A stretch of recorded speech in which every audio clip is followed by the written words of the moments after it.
नमस्कार, आप देख रहे हैं न्यूज 24 में आपके साथ पूजा राठौर शर्मा। आज 10 का दम बीजेपी या गठबंधन। जी हां, वो 10 सीटें जिन पर यूपी में उपचुनाव होना है, जहां जीत हार का पूरा दारोमदार योगी आदित्यनाथ के कंधों पर है। लोकसभा चुनाव में खासकर यूपी में मिली हार इतनी बड़ी है कि बैठकों का दौर थम नहीं रहा। एक बार फिर उपचुनाव से पहले बीजेपी कार्यसमिति की बैठक हुई, जिसमें गठबंधन निशाने पर रहा। अखिलेश यादव और राहुल गांधी पर जमकर हमले बोले गए और ऐलान जंग के साथ साथ 10 सीटों पर जीत की ताल खुद योगी आदित्यनाथ ने ठोकी। साथ ही बयानों से यह भी साफ कर दिया कि भाजपा हिंदुत्व के एजेंडे के सहारे ही एक बार फिर गठबंधन को किनारे करने की राह तलाशेगी। लेकिन ऐसे में सवाल यह है कि 7 राज्यों में 13 सीटों पर हुए उपचुनाव में महज 2 सीटों पर सिमटी भाजपा को अब भी इसी एजेंडे पर जीत की आखिर कौन सी संजीवनी नजर आ रही है? वो भी तब जब महज ये जीत हार का सवाल नहीं, बल्कि योगी आदित्यनाथ के सियासी भविष्य पर भी असर डालेगा। तो देखिए, इसी पर बेस्ड हमारी एक खास पेशकश, करहल टू अयोध्या की लड़ाई परीक्षा की सबसे बड़ी घड़ी आई।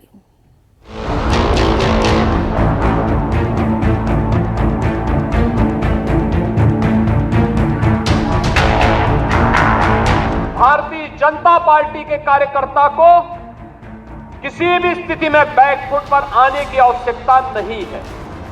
किस बात के लिए हम तकलीफ में आए, किस बात के लिए हम सोचने में मजबूर हो कि हमें कुछ सोचना है। यूपी को लेकर बीजेपी में टेंशन, लखनऊ में चला घंटों मंथन। उपचुनाव में कौन दिखाएगा 10 का दम, बीजेपी या इंडिया, किसका लहराएगा परचम? इंडिया का पीडीए, माया का पीडीएम, एनडीए दिखाएगी देश का सबसे बड़ा सियासी अखाड़ा है। यहीं से तय होता है कि केंद्र की सत्ता में कौन बैठेगा। लोकसभा चुनाव में 400 पार का नारा लगाने वाली बीजेपी को यूपी से जोर का झटका लगा है, जिसकी टीस बीजेपी नेताओं को सल रही है। अंदर खाने का दर्द बाहर आ रहा है। राम रथ पर सवार बीजेपी को लगता था कि 2024 के लोकसभा चुनाव में वो 2019 के आंकड़े को भी पार कर जाएगी, लेकिन जब नतीजे आए तो बीजेपी के बड़े से बड़े नेता को भी यकीन नहीं हुआ। पार्टी अयोध्या तक की सीट हार चुकी थी।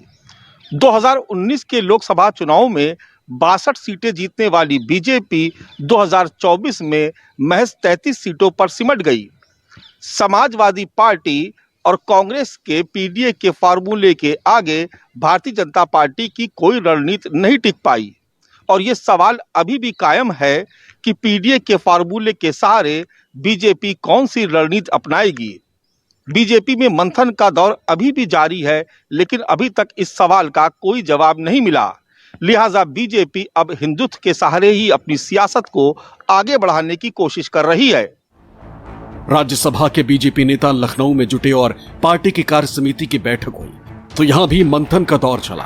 हालांकि पूरी बैठक में लोकसभा चुनाव में हार का मुद्दा छाया रहा। कि लोगों में भ्रम फैलाने की कोशिश हुई कि संविधान समाप्त हो जाएगा, संविधान पर आघात होगा, संविधान को हम तोड़ मरोड़ देंगे। मैं ये पूछना चाहता हूं, ये संविधान के साथ छेड़छाड़ करने का काम का इतिहास किसका है? और मैं चाहूंगा कि आगे आप ये बात जन जन तक पहुंचाएं। जैसा वोटों की शिफ्टिंग होती है और कहीं पर जब हम लोग ये मान करके चलते हैं कि आत्मविश्वास में कि हम तो जीत ही रहे हैं, तो स्वाभाविक रूप से वहां पर कहीं ना कहीं हमें खामियाजा भी भुगतना पड़ता है। कौन नहीं जानता 2016 में जब समाजवादी पार्टी की सरकार थी, अनुसूचित जाति के नौजवानों की स्कॉलरशिप को समाजवादी पार्टी की सरकार ने रोकने का काम किया था। हम लोग इसको मुद्दा नहीं बना पाए, हम अपनी उपलब्धियों को मुद्दा नहीं बना पाए। बीजेपी कार्य समिति में कांग्रेस और समाजवादी पार्टी निशाने पर रही। दोनों को परिवारवादी और झूठ फैलाने वाला बताया गया। कहा गया कि संविधान और आरक्षण का मुद्दा ऐसे फैलाया गया जिसके जाल में वोटर उलझ गए। बीजेपी ने तय किया है कि वो हिंदुत्व का मुद्दा नहीं छोड़ेगी, इसी के सहारे आगे बढ़ेगी और यूपी के उपचुनाव में सभी 10 सीटें जीतेगी। भारतीय जनता पार्टी संविधान को सर्वोच्च सम्मान देने वाली पार्टी, अनुसूचित जाति, जनजाति और पिछड़ी जाति के अधिकारों को संरक्षित करने वाली पार्टी, लेकिन अफवाह और भ्रम की स्थिति पैदा करके जिस प्रकार से माहौल खराब करने का प्रयास किया गया, हमें उससे सतर्क और सावधान होना होगा। हम उस जीत के सिलसिले को, जिस जीत ने विधानसभा को चुनाव भी जिताया, नगर निकायों में भारी सफलता प्रदान कराई, कोई कारण नहीं 10 की 10 उपचुनाव फिर से भारतीय जनता पार्टी अपने पक्ष में करने में सफल हो। वही बैठक में शामिल होने पहुंचे बीजेपी नेताओं के निशाने पर भी समाजवादी पार्टी और कांग्रेस रही। यूपी के पूर्व सीएम अखिलेश यादव और कांग्रेस नेता राहुल गांधी पर जमकर निशाना साधा गया। कांग्रेस पार्टी ये केवल और केवल समाज को भ्रमित करके अपनी राजनीतिक रोटियां सेकने का काम करती है। भारतीय जनता पार्टी ईमानदारी से समाज को विकास की तरफ आगे बढ़ाने का काम करती है। बद्रीनाथ की सीट कांग्रेस ही जीती थी विधानसभा में, ऐसा नहीं है, और बीजेपी की सीट वो नहीं थी, फिर भी कुछ अंतर रहा है, निश्चित रूप में भविष्य में उसको पूरा करेंगे। इधर बीजेपी कार्य समिति की बैठक पर कांग्रेस और समाजवादी पार्टी ने चुटकी ली। कांग्रेस प्रवक्ता अंशु अवस्थी बोले, ये सिर्फ दिखावे की बैठक है, इनका राज्य की जनता से कोई मतलब नहीं, ये सिर्फ मजाक उड़ा रहे हैं। भारतीय जनता पार्टी की कार्यसमिति सिर्फ एक ढोंग और तमाशा है, ये दिखावे से ज्यादा कुछ नहीं, क्योंकि बीजेपी की कार्यसमिति में ना तो प्रदेश के मुद्दों पर चर्चा हो रही है, न बेरोजगारी महंगाई पर चिंतन हो रहा है, पेपर लीक जो दिन पर दिन हो रहा है, दलितों पर अत्याचार हो रहा है, उसकी कार्यसमिति में कोई चर्चा नहीं। सच्चाई ये है कि उत्तर प्रदेश की जनता ने जो 2024 में बीजेपी को सबक सिखाया है, उसके डर में ये कार्य समिति हो रही है। भारतीय जनता पार्टी कार्य समिति की बैठक थी, जिस समिति की बैठक में भारतीय जनता पार्टी को भाजपा की उत्तर प्रदेश में हुई करारी हार पे आत्मचिंतन करना था, आत्ममंथन करना था, संगठन पे बात करनी थी, लेकिन पूरी कार्य समिति में समाजवादी पार्टी पे चर्चा करते रहे, समाजवादी पार्टी को सलाह देते रहे। भारतीय जनता पार्टी को अपने नेताओं को, अपने कार्यकर्ताओं को सलाह देना चाहिए। जो भारतीय जनता पार्टी के नेता वो अपनी ही सरकार पे भ्रष्टाचार के आरोप लगा रहे हैं। लोकसभा चुनाव के बाद 7 राज्यों की 13 विधानसभा सीटों पर उपचुनाव हुए, जिसमें एनडीए या कहे बीजेपी को करारी हार का सामना करना पड़ा। अब यूपी में 10 सीटों पर उपचुनाव होने, इनमें पार्टी की असली परीक्षा होगी। इनमें 5 सीटें ऐसी हैं जो समाजवादी पार्टी के पास थी, वहीं 3 सीटों पर बीजेपी जीती थी, जबकि 2 सीटों पर बीजेपी के सहयोगी जीते थे। लेकिन बदले राजनीतिक हालात में ये चुनाव बहुत अहम हो गया। 4 जून से अब आगे निकलने का वक्त आ गया है। कार्यकारिणी की इस बैठक में केशव प्रसाद मौर्य का यह बयान सुर्खियों में है, लेकिन सवाल यह है कि विपरीत लहर में भाजपा उपचुनाव के माध्यम से वाकई कार्यकर्ताओं में नया जोश क्या फूंक पाएगी। सबसे पहले देखिए 10 सीटों पर उपचुनाव की क्या तैयारियां हैं। ये 10 सीटें जहां पर बीजेपी की परीक्षा होनी है। देखिए, प्रधानमंत्री मोदी और सीएम योगी के चेहरे पर चुनाव सबसे बड़ी बात है, क्योंकि दोनों का ही चेहरा प्रोजेक्ट किया जा रहा है। डबल इंजन की सरकार अभी भी हिंदुत्व का मुद्दा चलेगा या लोकसभा जैसा हाल तो नहीं होगा, इस डर के साथ मैदान में होगी बीजेपी राज्य स्तर पर गुटबाजी हावी रहेगी, जो पहले भी थी, अभी भी वो पूरी तरीके से दूर नहीं हो पाई है। विश्लेषण उस पर हो रहा है, विधायकों का खुलकर विरोध करना अब ये सामने आ रहा है। दरअसल यूपी में इंडिया का मजबूत तो होना अपने आप में ये कहानी कहता है। लोकसभा चुनाव में यूपी में भाजपा को नुकसान तब हुआ जब राम मंदिर का मुद्दा हिंदुत्व के सहारे और मोदी योगी के नाम पर ही बीजेपी यूपी में क्लीन स्वीप का सपना देख रही थी, 80 की 80 सीटें जीतने का, लेकिन नतीजे उलट आए। उसके बाद चुनावी विश्लेषण से जुड़ी जितनी बैठकें हुई उसमें पार्टी में गुटबाजी कई वजहों में से एक बड़ी वजह उभर कर सामने आई। दूसरा, अब खुद पार्टी के भीतर से असंतोष खुलकर सामने आ रहा है। पूर्व मंत्री हैं, भाजपा के नेता हैं, बड़े वरिष्ठ राजेंद्र प्रसाद सिंह, कहा थानों तहसीलों में भ्रष्टाचार 40 साल में जितना भ्रष्टाचार नहीं था उतना भ्रष्टाचार हो रहा है, चरम है। एक और विधायक है रमेश चंद्र मिश्र, उनका बयान भी चर्चा में है। 2027 में उन्होंने कहा कि बीजेपी की सरकार नहीं बन पाएगी, और ये विरोध के स्वर बढ़ते जा रहे दिनों दिन। ऐसे में इन हालात में उपचुनाव कड़ी और बड़ी परीक्षा होगी योगी आदित्यनाथ सरकार के लिए। अब उस सवाल पर आते हैं जो लगातार विपक्ष उठा भी रहा था कि क्या वाकई प्रधानमंत्री मोदी का जादू पहले से कुछ कम हुआ है। देखिए, इस पर क्या विश्लेषण निकलकर सामने आता है, इसको समझने की कोशिश करते हैं। यूपी में लोकसभा चुनाव के नतीजे इसका बड़ा उदाहरण है, खासकर खुद प्रधानमंत्री की जीत को अगर देखा जाए तो। 7 राज्यों के उपचुनाव के नतीजे बीजेपी के खिलाफ गए। आप जानते हैं 13 सीटों पर उपचुनाव हुआ, जिसमें 10 पर इंडिया ने बाजी मारी, 1 निर्दलीय और 3 जो बची थी वो बीजेपी के खाते में आई। इसके अलावा वाराणसी की बात की जाए तो वाराणसी तक में प्रधानमंत्री की जीत का मार्जिन जो था वो कम हुआ। 1,62,000 के करीब आ पहुंचे प्रधानमंत्री अपनी जीत को लेकर के। और राहुल गांधी, आपको याद होगा, उन्होंने यहां तक कह दिया था कि अगर प्रियंका गांधी वाराणसी से प्रधानमंत्री के सामने चुनाव लड़ रही होती तो प्रधानमंत्री हार जाते। अब इन तमाम सवालों की वजह जो है वो प्रधानमंत्री की जीत का मार्जिन है, जबकि दावा जो था वो 10 लाख के बड़े अंतर से जीत का था। अब एक और सवाल पर आते हैं कि क्या हार का ठीकरा विरोधियों पर फोड़ना ठीक है? दरअसल ये सवाल इसलिए क्योंकि बीजेपी और एनडीए लगातार ये कहते रहे हैं इस 2024 के चुनाव के बाद से कि संविधान के नाम पर झूठ बोला गया, वोटरों को गुमराह करके वोट लिया गया, आरक्षण खत्म करने का डर दिखाकर वोट हासिल किया इंडिया गठबंधन ने। लेकिन ये सारे तर्क, काउंटर क्या हो सकता है इनका, अगर इसको समझने की कोशिश की जाए, क्योंकि तर्क दिए जा रहे हैं अपनी हार के पीछे के तर्क, लेकिन इसका काउंटर देखिए। चुनाव में हर राजनीतिक दल की रणनीति होती है, ये हर मतदाता बखूबी जानता है, समझता है। इंडिया की नीतियों को वोटरों ने पसंद किया, इसके बावजूद जो नीतियां लेकर गए लोगों के बीच उसे पसंद किया गया, इस पर मोहर लगी, ये कहा जा सकता है। ये बढ़त, कम से कम जीत नहीं लेकिन बढ़त उसी ओर इशारा है। बीजेपी की रणनीति वोटरों को पसंद नहीं आई। इसके अलावा एक और बड़ी बात नजर आती है, डबल इंजन की सरकार का असर भी नहीं दिखा। दरअसल प्रधानमंत्री खुद अपने चुनावी भाषणों में इस बार उलझे से नजर आए। अक्सर कहा जाता था प्रधानमंत्री पर निजी हमला विपक्ष का सेल्फ गोल साबित होता है। इस बार इसका उलट हुआ। प्रधानमंत्री खुद मंगलसूत्र, मुसलमान, मुजरा, मछली, ऐसे तमाम मुद्दों से एनडीए के लिए सेल्फ गोल कर बैठे। नतीजा नुकसान पहले फेज से ही नजर आने लगा और बीजेपी 240 सीटों पर सिमट गई।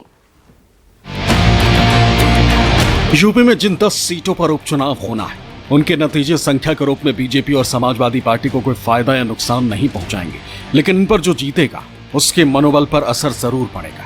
बीजेपी जहां अपना खोया जनाधार वापस पाना चाहेगी, वहीं इंडिया गठबंधन लोकसभा चुनाव में मिली बढ़त को उपचुनावों में भी जारी रखने की मंशा से चुनावों में उतरेगी। यूपी विधानसभा के 403 सीटों में अभी बीजेपी गठबंधन के पास 287 सीटें, तो समाजवादी और कांग्रेस गठबंधन के पास 113 सीट, वहीं जनसत्ता दल लोकतांत्रिक के पास 2 और बीएसपी का 1 विधायक। जिन 10 सीटों पर उपचुनाव होना है उनमें 9 सीटों पर इसलिए चुनाव होंगे क्योंकि वहां से जीते विधायक सांसद बन चुके, जबकि समाजवादी पार्टी के एक विधायक को सजा हुई, जिसकी वजह से वहां चुनाव होंगे। हम पहले उन सीटों को देख लेते हैं जहां उपचुनाव होने। करहल से विधायक और एसपी अध्यक्ष अखिलेश यादव कन्नौज सांसद बने। मिल्कीपुर से एसपी विधायक अवधेश प्रसाद फैजाबाद सांसद बने। कटेहरी से एसपी विधायक लालजी वर्मा अंबेडकर नगर से सांसद बने। कुंदरकी के एसपी विधायक जियाउर रहमान बर्क संभल के सांसद बने। सीसामऊ के एसपी विधायक इरफान सोलंकी को सजा होने से सीट खाली हुई। फूलपुर के बीजेपी विधायक प्रवीण पटेल सांसद बने। अलीगढ़ की खैर सीट बीजेपी विधायक अनूप प्रधान वाल्मीकि के हाथरस सीट से वो सांसद बने। गाजियाबाद सदर से बीजेपी विधायक डॉक्टर अतुल गर्ग सांसद बने। मजबान से निषाद पार्टी के विधायक डॉक्टर विनोद कुमार बिंद भदोही से सांसद बने। मीरापुर से आरएलडी विधायक चंदन चौहान बिजनौर से सांसद बने। अब बात करते हैं कि ऐसे लोकसभा चुनाव में बीजेपी के पैरों तले की जमीन खिसक गई, उसका वोट प्रतिशत 8.5% कम हो गया। 2019 के लोकसभा चुनाव में बीजेपी को 49.98% वोट मिले, जबकि 2024 में 41.37%। समाजवादी पार्टी को 2019 के लोकसभा चुनाव में 18.11% वोट मिले थे। 2024 के चुनाव में 33.59% वोट मिले। 2019 में कांग्रेस को 6.36% वोट मिले थे। 2024 में बढ़कर 9.46% हो गए। बीएसपी को 2019 में 19.43% वोट मिले, जो 2024 में 9.39% रह गए। यूपी में वोटर नाराज हुए तो बीजेपी के अंदर खाने की आवाज बाहर आने लगी। मेरे 42 वर्ष के राजनीतिक जीवन में तहसील और थाने का ऐसा भ्रष्टाचार न सोच सकते थे, न देख सकते थे, वो अकल्पनीय है। आप जा रहे मोटरसाइकिल पकड़ ले रहा है, घर में आपने एक बल्ब ज्यादा जला लिया, एक थाना हमने खोल दिया है, आप जो लुटेरे की तरह हमें लूट ले रहा है, धमकी दे रहा है, 135 का मुकदमा लिखा रहा है, हम अपराध न करें, हम अपराधी हो गए, कोई हम हाथरस के बाबा हैं कि हम कह रहे हैं मेरे पैर की धूल ले लो और उसमें घटना हो जाए। इसलिए मित्रों, आपका अभिनंदन जवानी करने से नहीं काम चलने वाला है। आपका अभिनंदन आपके माथे के चंदन की रक्षा के बाद ही संभव है। ये जो स्थिति परिस्थिति है, जिस तरीके से पीडीए की बात चल रही है और जिस तरीके से समाजवादी पार्टी ने व्यापक भ्रामक स्थिति आम जनमानस में पैदा कर रखी है, उस हिसाब से अगर मैं देखूं तो भारतीय जनता पार्टी की आज की डेट में हमारी स्थिति अच्छी नहीं है। स्थिति अच्छी हो सकती है, उसके लिए मैं समझता हूं केंद्रीय नेतृत्व को बड़े निर्णय लेने पड़ेंगे। केंद्रीय नेतृत्व को जो है कहीं न कहीं उत्तर प्रदेश के चुनाव पे पूरी तरीके से फोकस करना पड़ेगा। भारतीय जनता पार्टी के एक एक कार्यकर्ता को, एक एक जनप्रतिनिधि को मन से लगना पड़ेगा, तभी हम 27 में सरकार पुनः बना सकते हैं। नहीं तो आज की जो स्थिति है उस स्थिति के हिसाब से हमारी सरकार बहुत ही स्थिति खराब है। हमारी सरकार बनने की स्थिति आज के डेट में नहीं दिखाई पड़ रही है। यूपी को लेकर इंडिया गठबंधन इसलिए भी उत्साहित है क्योंकि लोकसभा चुनाव में जिस तरह से उसकी वापसी हुई, अगर वही बरकरार रहे तो 2027 में इंडिया गठबंधन की यूपी की सत्ता में वापसी हो सकती है। लोकसभा चुनाव में विधानसभा के हिसाब से मिले वोटों को देखें तो यूपी की 403 सीटों में समाजवादी पार्टी और कांग्रेस गठबंधन को 222 सीटों में बढ़त मिली, जबकि बीजेपी और उसकी सहयोगी पार्टियां 176 सीटों पर ही आगे रही। लोकसभा चुनाव के नतीजे को देखें तो उत्तर प्रदेश में बीजेपी की राह आसान नहीं नजर आती। पार्टी इंडिया गठबंधन के पीडीए के फार्मूले के आगे मजबूर नजर आती है। हालांकि बीजेपी की ही सहयोगी दल राष्ट्रीय लोकदल अजगर के फार्मूले के सहारे अपनी राजनीति को आगे बढ़ाने का प्रयास कर रही है। अजगर यानी अनुसूचित जाट, गुर्जर और राजपूत। कभी चौधरी चरण सिंह ने इसी कॉम्बिनेशन पर पश्चिमी उत्तर प्रदेश में काम किया था और अब जयंत चौधरी इसी फार्मूले के सहारे अपनी सियासत को आगे बढ़ाने की कोशिश कर रहे हैं। यानी यूपी में वोटर्स को साधने के लिए राजनीतिक दल जातियों को साधने में जुटे। पीडीए यानी पिछड़ा, दलित और अल्पसंख्यक के काट में मायावती पीडीएम पिछड़ा, दलित और मुस्लिम का फॉर्मूला लेकर आई। तो अब एनडीए की सहयोगी आरएलडी अजगर यानी अनुसूचित जाति, जाट, गुर्जर और राजपूत के फॉर्मूले पर काम कर रही। लेकिन क्या यह फॉर्मूला जीत की गारंटी बन पाएगा? हालात कोई बहुत अच्छे अभी उत्तर प्रदेश में नहीं है। भारतीय जनता पार्टी ने कोई इस तरह का भी प्रिवेंटिव मेजर नहीं लिया है जिससे ये लगे कि लोग अचानक उनसे फिर से खुश हो गए हैं, क्योंकि जो नाराजगी जनता की थी वो अचानक चुनाव में बाहर आई। चुनाव के पहले ऐसा महसूस नहीं हो रहा था, लगता था BJP one sided batting bowling सब कर रही है, बहुत मजबूत है, बहुत ताकतवर है, हराना बिल्कुल असंभव है। लेकिन ये जो चमत्कार अपोजिशन ने किया है, मुझे लगता है कि बाई इलेक्शन में भी बीजेपी को इसी चमत्कार से जूझना पड़ेगा। साफ है कि यूपी में बीजेपी और उसके सहयोगियों की राह आसान नहीं होने वाली है और उपचुनावों से यूपी से जो संदेश निकलेगा 2027 के यूपी विधानसभा चुनाव को तो प्रभावित करेगा, दिल्ली की राजनीति पर भी असर डालेगा। यही वजह है कि बीजेपी यूपी में वापसी के लिए पूरी तैयारी में लगी। लखनऊ से मानस के साथ ब्यूरो रिपोर्ट, न्यूज़ 24।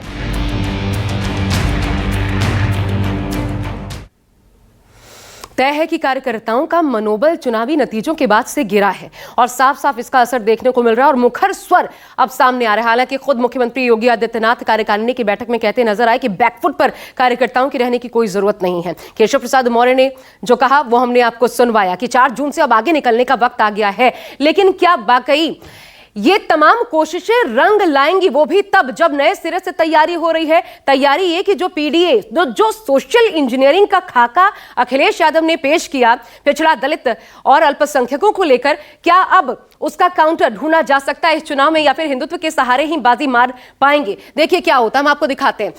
एक और बात अहम हो जाती है वो ये कि यहां पर अगर आप जयंत चौधरी को देखते हैं तो वो कारण ये होता है कि एक नया अजगर फॉर्मूला वो भी इस चुनाव में लेकर के उतरे हैं। देखिए हर दल का अपना वोट बैंक होता है। पीडीए, अखिलेश यादव ने कहा पीडीएम यानी कि अल्पसंख्यकों को एम से, मुस्लिम से कन्वर्ट कर दिया। मायावती ने वो पीडीएम पर आ गई। और अजगर की बात करते हैं खुद आरएलडी के जयंत चौधरी। अब विनिंग कॉम्बिनेशन बनाने पर ही जोर होता है, जो मैंने आपको बताया उसी के तहत ये जोर होता है कि कौन सा कॉम्बिनेशन ऐसा सटीक बैठे जो मतदाताओं के बीच कारगर साबित हो। और इन्हीं फॉर्मूले से वोटर खुद को कनेक्ट करते हैं और बिल्कुल यही देखने को मिला 2024 के चुनाव में पीडीए से कनेक्ट किया वोटरों ने। इसी की देन है दरअसल पीडीएम मायावती का और अजगर फॉर्मूला जयंत चौधरी का। लेकिन कितना काम करेगा ये चुनावी नफा नुकसान जो होगा वही तय करेगा।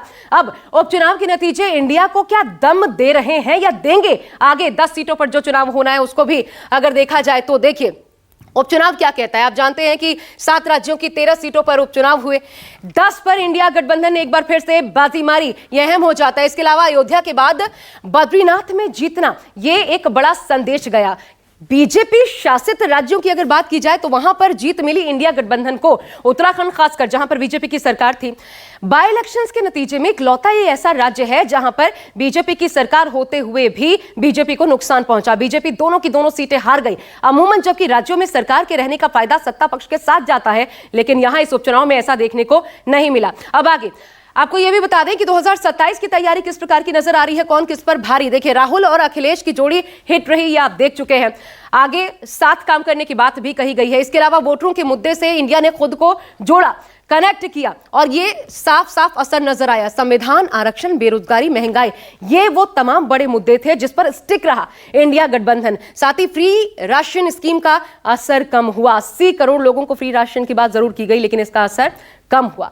और इस चुनाव जनता ने ऐसे में ये बता दिया कि मुद्दे उनके अपने हैं, जो उनके हित से जुड़े हुए हैं। सीधे सीधे राष्ट्रीयता और हिंदुत्व के मुद्दों को साइडलाइन कर दिया जनता ने, रोजी रोटी को चुना और नतीजों पर इसका असर साफ दिखा। हालांकि सबसे बड़े सियासी सूबे में फिर सबसे बड़ा इम्तिहान होगा, मुद्दों के साथ साथ चेहरों का भी इम्तिहान होगा। मोदी, योगी या राहुल और अखिलेश, तय होगा 27 के लिए कौन जुटा पाएगा जनता का जनादेश।